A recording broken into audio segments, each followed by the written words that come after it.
Subscribe today to RacingAmerica.tv to join our racing community and get access to over 200 live pavement short track races each season from across the U.S. and Canada. Plus, RacingAmerica.tv has exclusive and behind-the-scenes coverage of the NASCAR Cup teams. Enjoy competing with your teammates. We already know. Subscribe today and claim additional discounts and access. And your front row seat to watch the excitement and drama. Car lifts up in the air. From grassroots to NASCAR, become a subscriber today at the home for race fans everywhere. You're watching Racing America right here on Racing America. Racing America. It's in our DNA. Welcome in, friends. It is another episode of Dirty Air with Rodney Rodriguez. You guys thought I was gone, right? Y'all thought I'd been thrown off the air. You thought that maybe some of you hoped that was the case, but that hasn't been the case.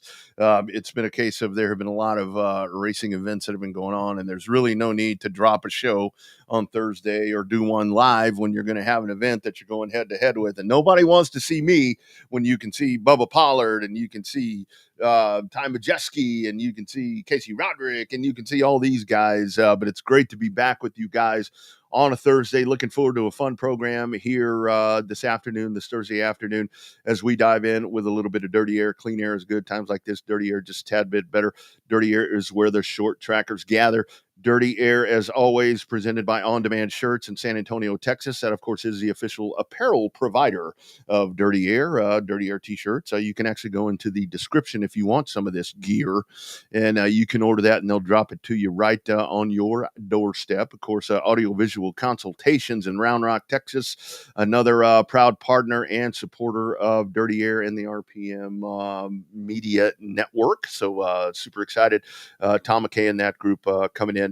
Just really cool folks. And, of course, the great folks, Alan Dietz and everyone at Racing America that puts us on that platform that just gets just great. It's a really great place to just jump in and just talk short track racing, because that's really what we love. And that's what we're going to do today. Coming up in the program, our guest today, Boston Oliver, is going to join me, as he was victorious the last time out at Mobile International Speedway there in the Pro Late Models.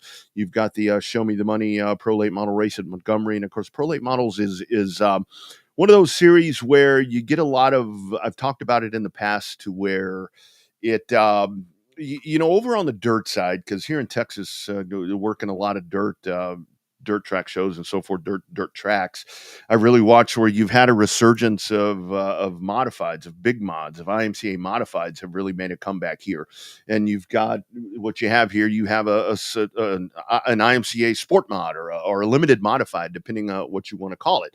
And to me, that's a lot of what the Pro Late Model is. And what's really been cool, and I've talked about it in the past, is the time there at Mobile with Gina and the Gold Coast Racing Series. One of the things that I thought was really cool that we did there was that we allowed, the Pro Late Models to get out there and run 30, 40 lap features, a 50 lap feature race, something like that, as compared to 100 lap main events and all of that. And you would have some of those. Of course, the drawback to that is, from a fan standpoint and from different variables right there, is maybe your car count's going to be a little bit lower, because you're not going to be paying that big purse, which in and of itself is a win for the track, that you're not paying the large purse. But at the same time, you get some of these folks that are in Pro Late Models, whether it's up and coming Pro Late Model drivers. You get folks that have been in the Pro Late Models for some time that don't have the budgets to be able to do, snowballs and Show Me the Monies and all of these different things. And it affords them an opportunity to get out there and do more of a weekly show, if you want to call it. Yeah, a little bit lower pay, but it's going to get you on the racetrack. You're going to be mega competitive because you don't have the big teams and so forth. But it's a really, really cool thing. So the Pro Late Model is a nice resurgence that we're seeing later on, probably the third segment in the show. I'm going to kind of go through some of the stuff that's going on this weekend that you'll be able to find right here on the channel, but also just around the regions of short track stuff that's going on with the NASCAR 2-week break. I think that's really going to be good for short track racing, dirt track racing, and pavement racing, because it's going to really bring it to light when folks are starving for racing. NASCAR fans or whatever, hell, let's get them over to the short track side, because that's when they can really see what, in my opinion, is better racing in the first place.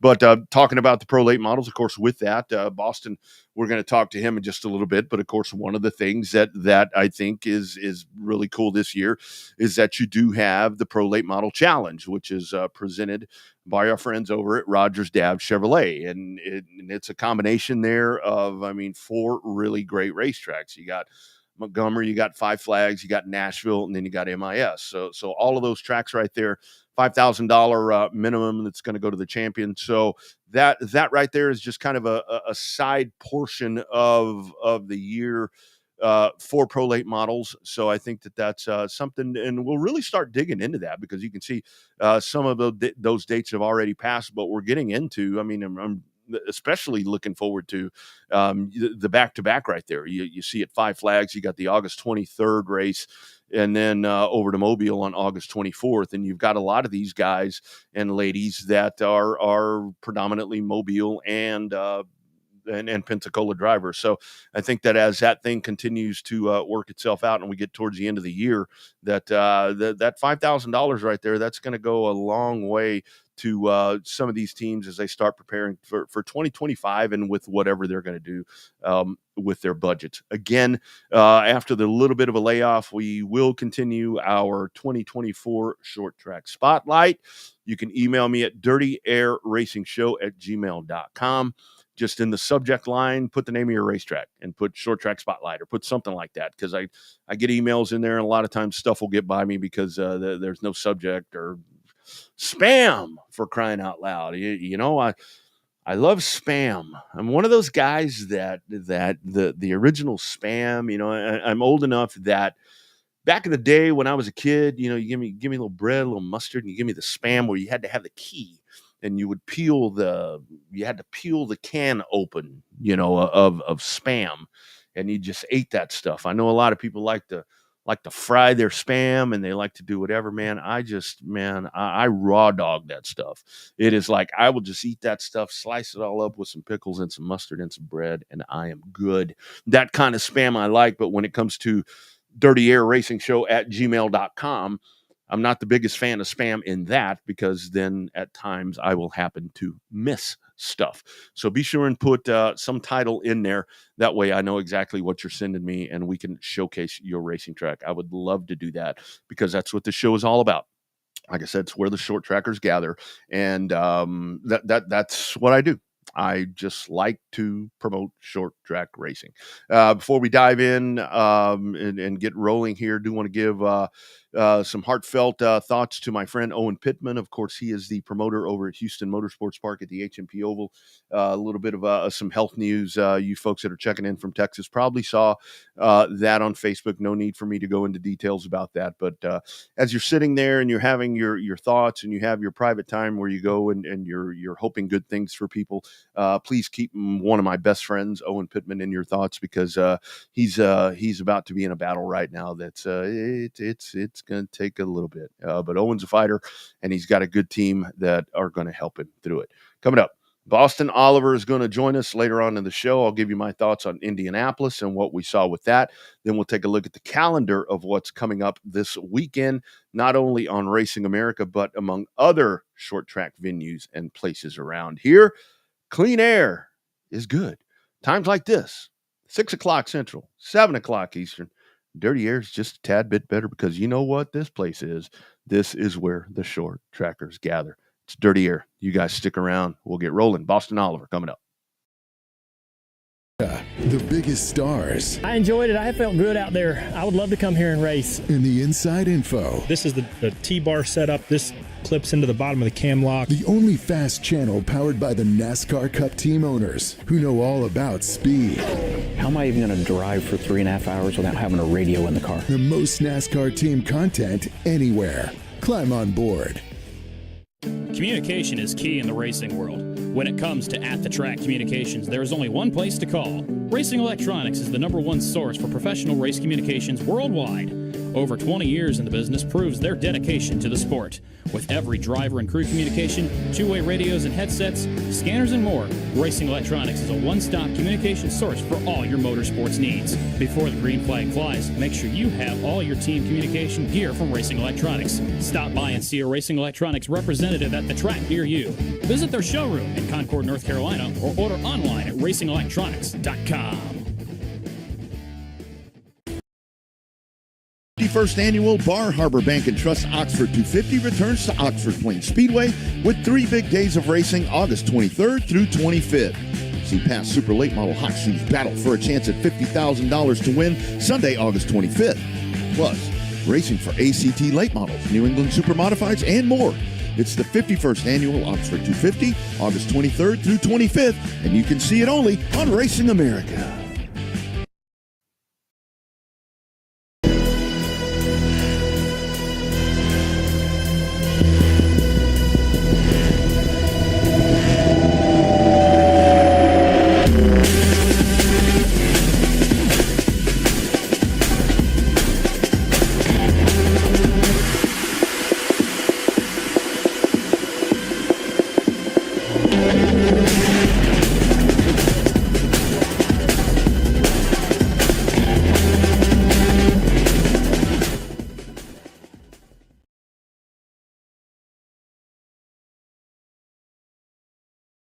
Subscribe today to RacingAmerica.tv to join our racing community and get access to over 200 live pavement short track races each season from across the U.S. and Canada.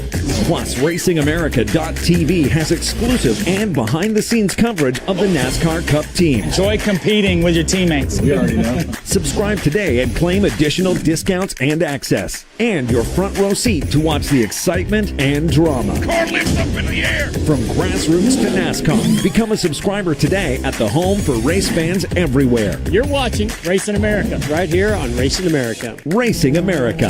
It's in our DNA. Absolutely. Back live once again. It is Dirty Air right here on Racing America. Multiple platforms that we dive into on your Thursday. Very excited to be back doing this once again. We kind of took a little bit of time off right there. Things to do, lots of races that were going to be going on. So we kind of thought we might just sit back for a moment and let things happen and then dive back in. Again, this is where the short trackers gather. And how about we go to our guest line? And it's presented by On Demand Shirts in San Antonio, Texas.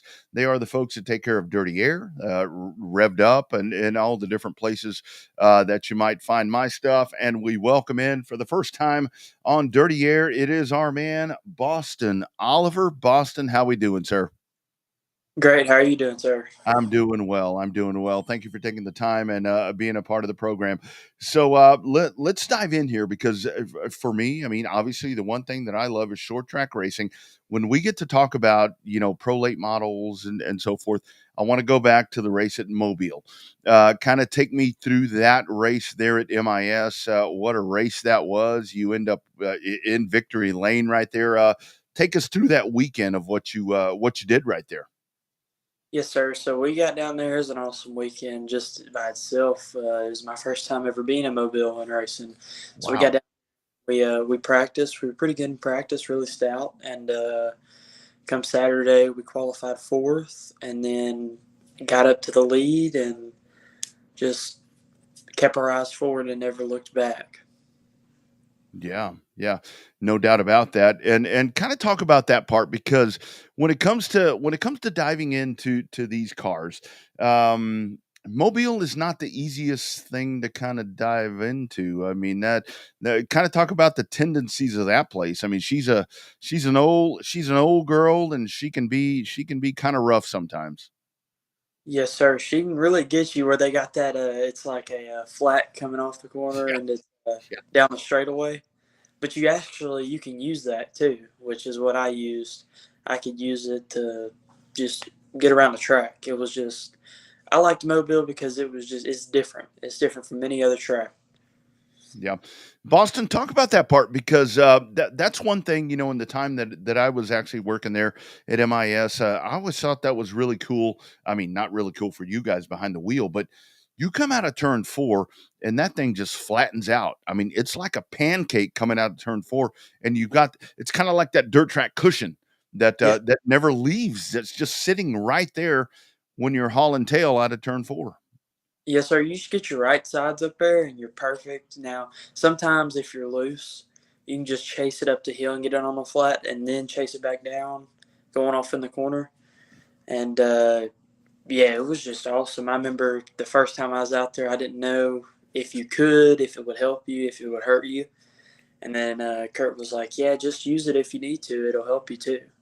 Yeah, and talk about that part, Boston, because you mentioned Kurt. I mean, Kurt Britt. I mean, Britt Motorsports. I mean, that they have helped so many young drivers like yourself become great racers in this. Talk about being a part of that team with Emma now, kind of spearheading that. Talk about that part. That's a really good team to be a part of. Oh yes, sir. It's an amazing team. Everybody there is just awesome, and it's a lot of fun being with Emma Britt and her team. You know, they got the legend cars, they got the bandos, the trucks, the outlaw late models, and the late models, of course. They've got everything you can think of, and the team just by itself is an amazing environment to be around. And all of them are really great drivers too. No doubt, no doubt. Really good team right there. So Boston, pardon the dog. No, you're good. So Boston, talk about this race at Mobile. A couple of weeks back, and we're a week late. We were going to do this a week ago, but there was something that was going on. This was a loaded field that you came into. I mean, Stephen Davis was in one of the in the 33 car. Yeah, Augie, Memphis Virial from down here in Texas, my way. I mean, you had Bragg, you had Chad Elliott Massey. I mean, kind of talk about had to be really cool to win that race with that field. You mentioned Augie. I mean, Yes, shit. sir. That was my first pro Yeah. late. So to win against Augie and all them guys, it was awesome. I had a ton of fun. That track, it was just that time in general was just so much fun. I loved it there. Yeah. So, and kind of talk about that part, because one of the things, I know when I was a part of Mobile, that we really took a lot of dedication in the fact that, I mean, with a lot of the pro races, it's going to be 100 lap race or whatever the fact is. When you can actually go out and run a 40, 30, 40, maybe 50 lap race, get out there and kind of figure these cars out. That's a really cool thing that Eddie Shoemaker's done a really good job of kind of keeping up what Gina was doing out there with these shorter races for you guys in the pros. Yeah. So it's not really different. You still have to save a little bit whenever you're out front leading. You have to use more, and everybody else behind you is just trying to keep up and not use as much. So whenever they're on your bumper like that, then you got to save, but you also got to keep your eyes forward and keep going. Yeah, absolutely. So you win that race, but let's kind of talk about, racing pros and all that. I mean, that's just part of the deal for you with young guys like yourself. That's just one of the things that you do. Talk about the other stuff. I mean, you got guys that like yourself that race on asphalt, you race on dirt, you do all these different things. Kind of talk about everything that you do, Boston. So I'll just talk about how my racing history, really how it all. Bring it on. I love it. Everything. So, Yep. So I started racing whenever I was 6 years old in the quarter midget division. I started practicing when I was 5.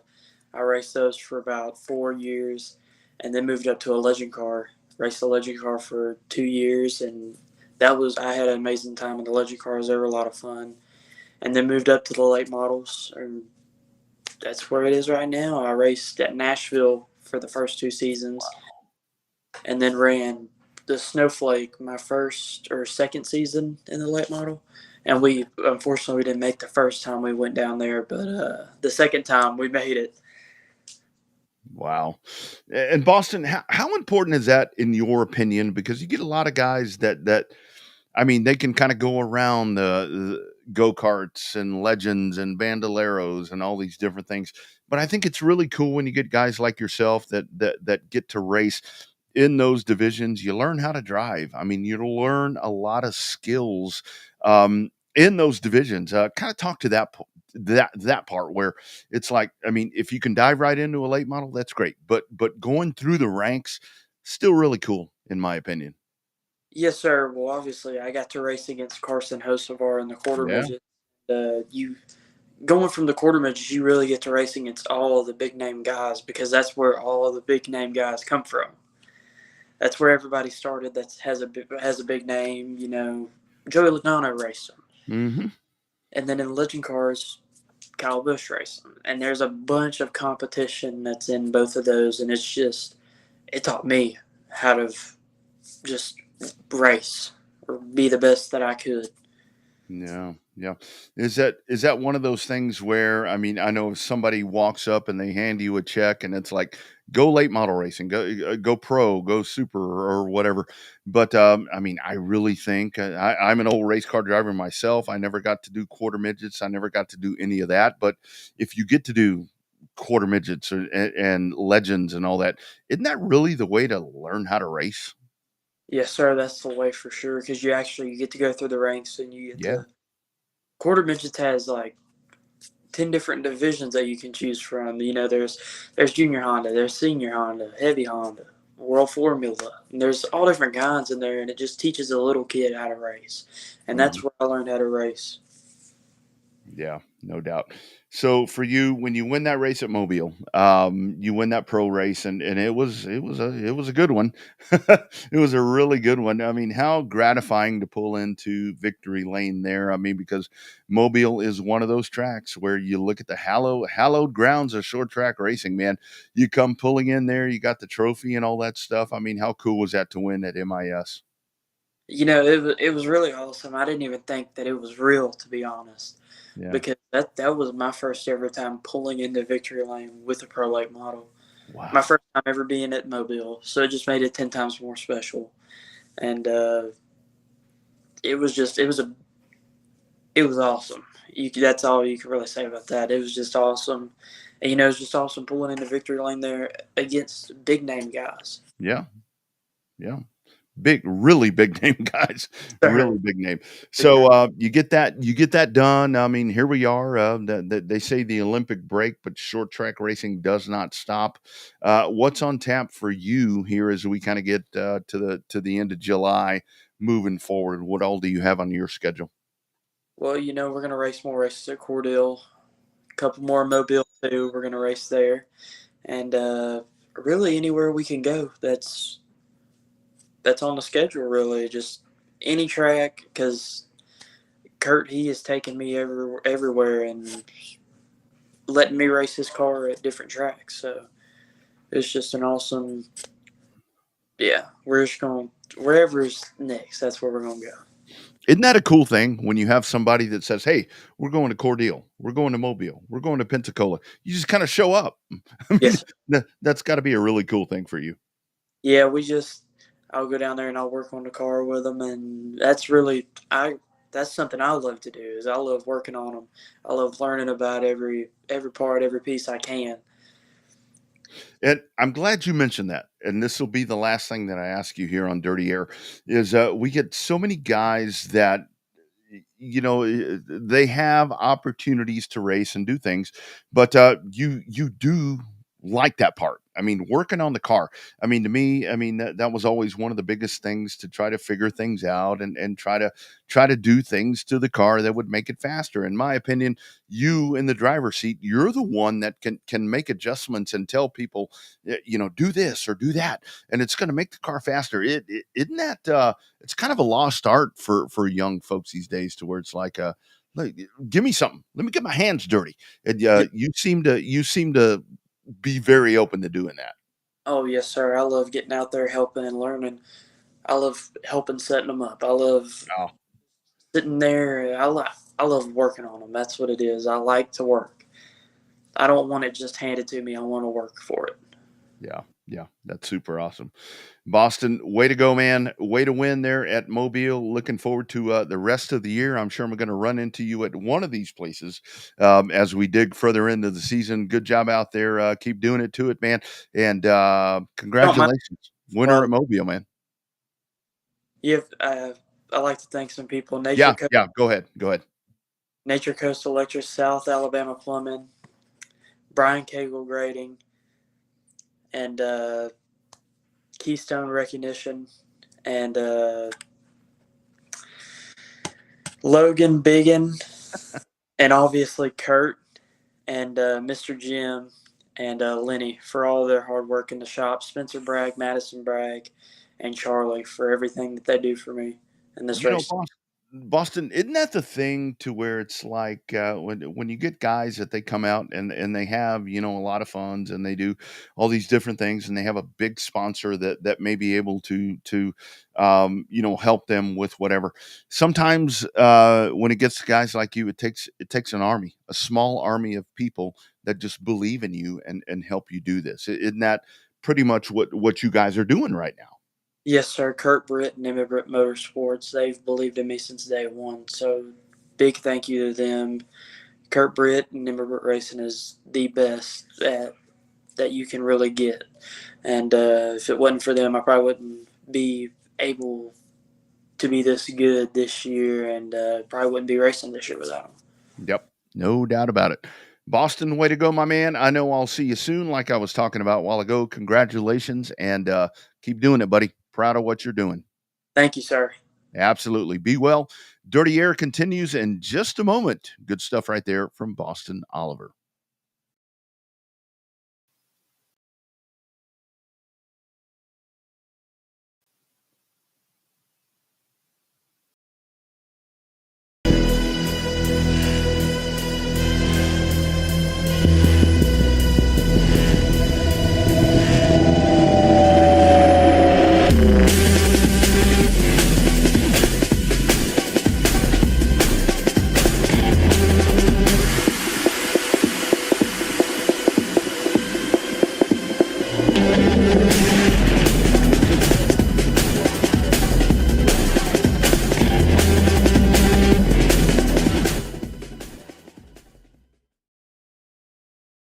First annual Bar Harbor Bank and Trust Oxford 250 returns to Oxford Plains Speedway with 3 big days of racing August 23rd through 25th.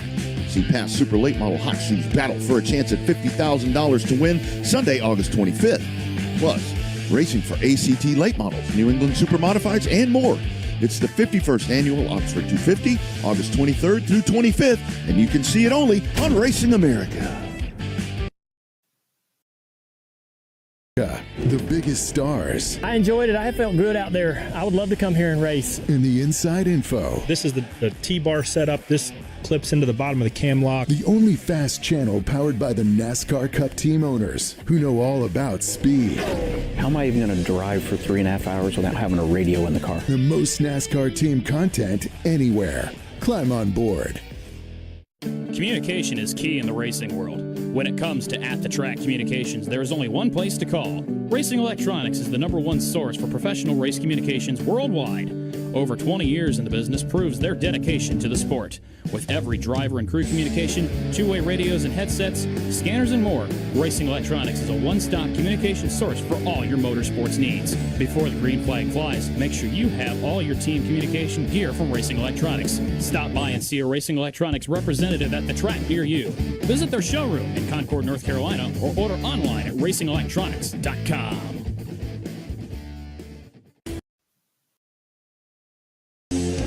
I'm Kyle Larson, and you're watching Racing America.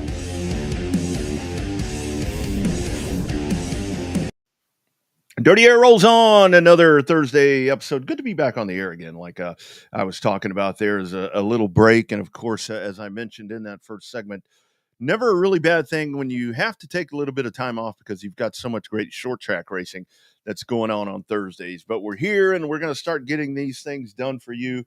That way, whether you can catch it live or you can catch it whenever, which that's the whole beauty of Dirty Air with Rodney Rodriguez, is you can catch it at any time or any place. So again, welcome back in and thanks for being a part of the show. Got to talk quickly about NASCAR coming off of the Indianapolis weekend. I, for one, very excited. I have always been a fan of. I've mentioned a lot of times, I'm sure if you follow the show throughout the first 3 seasons that we've been on here, is that I absolutely love the Indianapolis 500. It's probably, even though I'm a stock car guy, I'm a short track guy and so forth, it is probably the be my favorite race of the year. Just the whole nostalgia, the history, just everything that happens with Indianapolis. So the fact that you had the stock cars back on the hallowed ground of the Indianapolis Motor Speedway. It's one of those things where you can talk about, you can compare it to Fenway, you can compare it to the original Yankee Stadium or Lambeau Field, or you name those places, and Indianapolis Motor Speedway, absolutely one of those spots. And the race did have, as it always does, and I know yesterday on the Bull Ring, Taylor Kitchen, by the way, congratulations on the move to North Carolina. They were breaking down lots of that, but just really my simple thoughts of the race is I think that the race didn't disappoint. The race pretty much did what I thought that it was going to do. I thought that the 400 was going to be better than it has been in the past, simply because the race car, it's the first time there, and this race car is one that, as it's made its debut in different places where it's typically done, it's given you a better performance than what the Gen 6 car and some of the other versions of the NASCAR Cup car have done. But when you really want to go and look at the weekend, you see the Saturday race where you had three different leaders in the last three laps, and you had a close finish at the end, and all of that. So I don't think either race really disappointed, in the sense that you had folks back at Indianapolis with the enthusiasm of wanting to be there for NASCAR racing, and that in and of itself is a major win. But when it came down to the end of it, there's been a lot of controversy about the end of the race right there, and I just don't.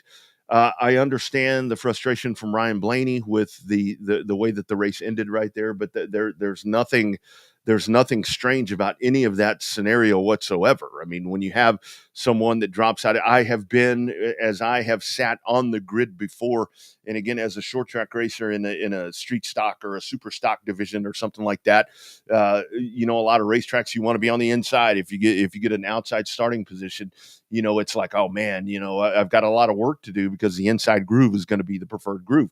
Yeah, I've been in those spots, and this is nothing different. This is nothing new whatsoever, to where if a car, whether it fails to be able to start, or in this case, Brad Keselowski goes to pit road as he's running out of gas right there coming down to the green flag. If that happens, the next line, you move up. You just move up in line. A lot of times it's not the most fortunate thing. It's not the preferred line or whatever.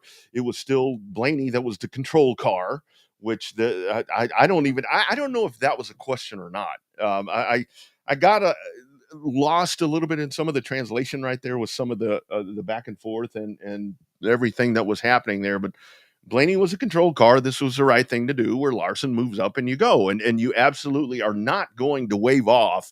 You're not going to wave off a restart because a car gets off the racetrack. That's senseless. And anyone that has dabbled in this sport for any amount of time is going to tell you that you're not waving off a restart because a car goes off the racetrack.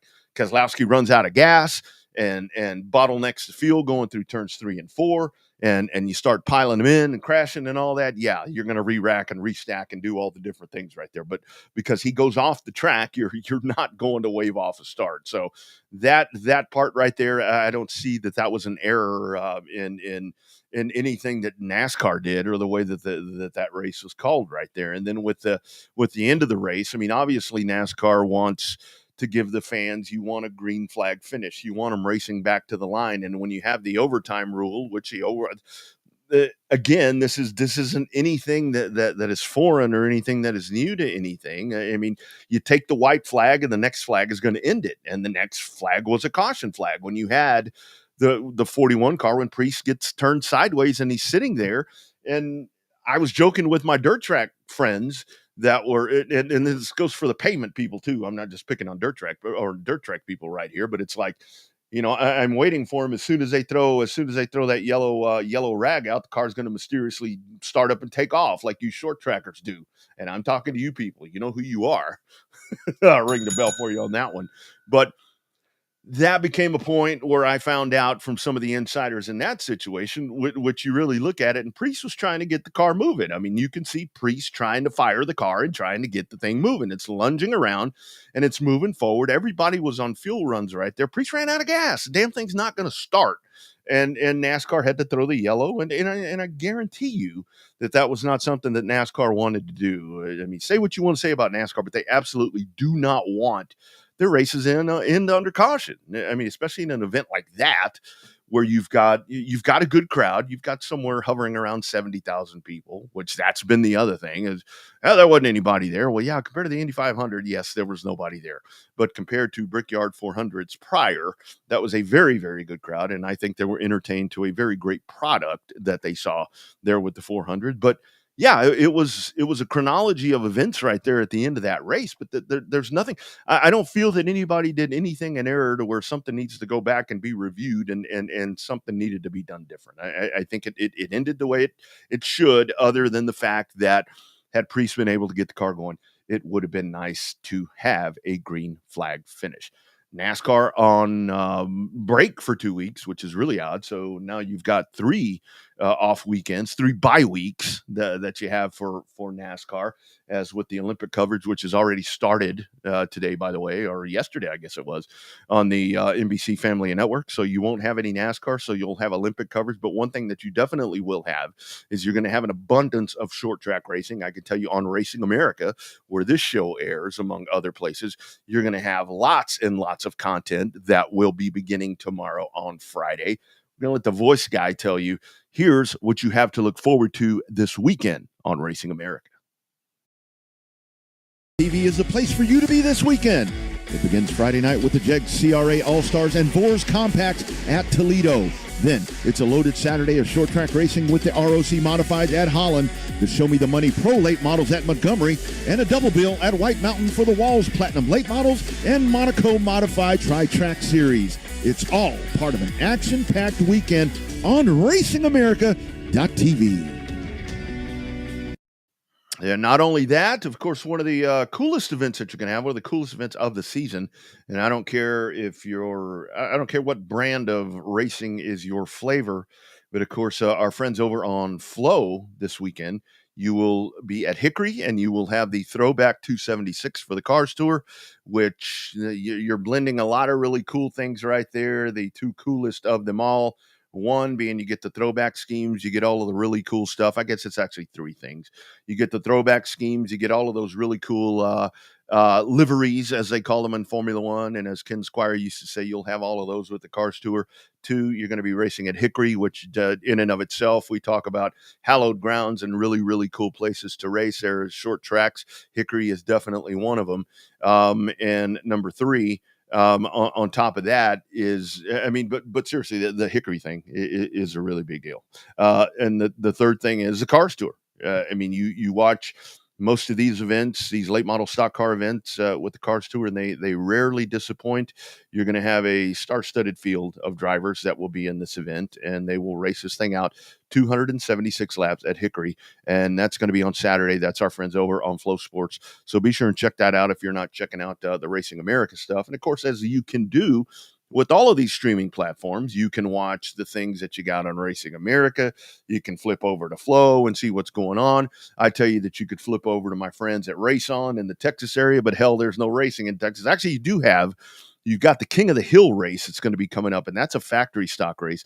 $10,000 to win, and that's going to be a massive dirt track race that'll happen at Boot Hill Speedway. So you'll have that. I mean, so there's 3 different streamers right there that you can check out, and of course all of your archived coverage and so forth on Racing America, RacingAmerica.tv. You can go back and watch that stuff anytime. Also, our friends at Mobile International Speedway, right there, the conversation we were having with Boston Oliver, back in action on Saturday. You've got the Sportsman, you've got the Crown Stocks, you've also got the Outlaws, the Trucks, and the Pure Stocks at Eddie Shoemaker's place, happening at Mobile International Speedway. One of the events right there that was thrown out, the Show Me the Money Pro Late Models at Montgomery. You got 21 entries as of this afternoon, the last time that I checked before I went on to the program today. One of those I really like every time that my buddy Johanna Robbins gets behind the wheel of a race car. She'll be in Pro Late Model number 18, so that will be really, really cool right there. Of course, Johanna, one of those Snowball Derby winners, and what a year that was. So really cool when she jumps back behind the wheel. Also want to touch on coming up August the 7th, and that's kind of as we get into August, things are going to slow down a little bit more on the weekly and the monthly stuff, and you'll start, these big events are going to start popping up a little bit more, and really excited about the battle at Berlin over at Jeff Striegel's place. I think that's going to be a fantastic event. You've already got over 30 UARA drivers that are entered for that one. That's going to be a loaded field right there. Eric Jones, Carson Hocevar are just a couple of the guys that are entered already with Bubba Pollard and the rest of the stars of the UARA. That'll be a part of that. And of course, when you head to Berlin, you know that you're always going to get a really, really good show. That's going to be on August the 7th. So it is a time right now where, as I mentioned, the 2-week layoff that you're going to have for NASCAR, for the Cup Series and so forth. But when it comes to short track racing and when it comes to regional racing and when it comes to the stuff that we dig into right here on Dirty Air, where the short trackers gather, because Dirty Air is where the short trackers gather, and Clean Air is good, but times like this, Dirty Air is just a tad bit better. There's not going to be a lot of slowdown. So as we continue to move on through the summer, lots and lots of great racing. Once again, a big thanks to our guest today, Boston Oliver, diving in, talking some great racing right there as he was the winner the last time out at Mobile International Speedway. Another one of those young guys that seems to be on a really good path to do some really, really cool stuff. I want to thank all of you for being a part of the program. We are back next Thursday. Remember, you can catch every audio podcast of Dirty Air, of this Dirty Air show. You can catch it at RodneyRodriguezSports.com. Of course, on Racing America, you can go to X at the Rodney R, and you can get all of that good stuff right there. So, as I always say, I say it on the Revved Up show over in Texas, and I'll tell you guys, get yourself to a local racetrack. If you can't get to a local racetrack, find you a streamer that's going to put you almost as good as being there. It's almost as good as being there, but not quite as good as being there. Find yourself a local short track, get out there, find one of these series, and check out the racing action. Until I see you again next Thursday, thank you for being a part of Dirty Air. We'll see you then. You guys have a great weekend. Enjoy the racing action.